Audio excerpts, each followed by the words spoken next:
All right, guys, what's going on? Welcome in. So Joe Douglas and the New York Jets are adding some depth on the offensive line. We all know what happened during the green and white scrimmage. Connor McDermott goes down with a lower body injury, couldn't put any weight on his leg. So not what you want to hear there. And then obviously today, Mekhi Becton goes down with an injury. Right now, what time is it now? 6:25. It's still up in the air. We still don't know what the MRI showed today. Okay. All we know is that Robert Saleh is optimistic. He doesn't think it's a big deal.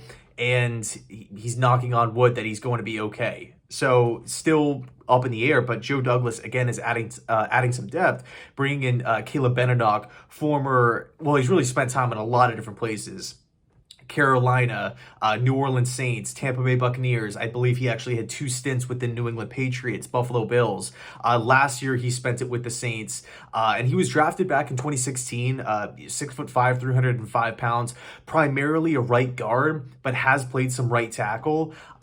Started every game for the Buccaneers back in 2017 at right guard. So it's a depth move here. I mean, when I first saw the news, I was reading the tweets and I'm like, I was expecting to see Duane Brown.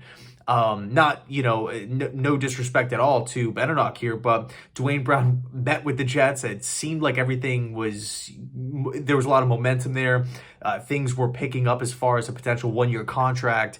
And I'm not ruling it out. I definitely still feel like Joe Douglas, the former offensive lineman, will work his magic, try to bring somebody else in. And here's the bottom line. There's so many options out there still. Duane Brown, Darrell Williams, Eric Fisher.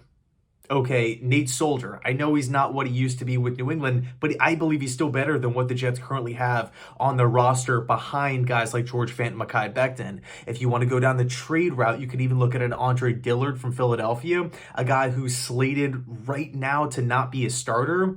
We'll see what happens there. Maybe a Tevin Jenkins. I'm not sure. There's just some strange stuff going on with him and the Chicago Bears' new regime. And I think I read that there could be some back problems with Jenkins, but he was a guy that Joe Douglas liked in the pre-draft process back when he came out a couple years ago. So just a name to watch. And also the Chicago Bears need a wide receiver, or need wide receivers rather. And the Jets actually have a couple guys that might, there's only so many passes that can go around. Corey Davis, Garrett Wilson, Braxton Berrios, Elijah Moore, Denzel Mims, Jeff Smith.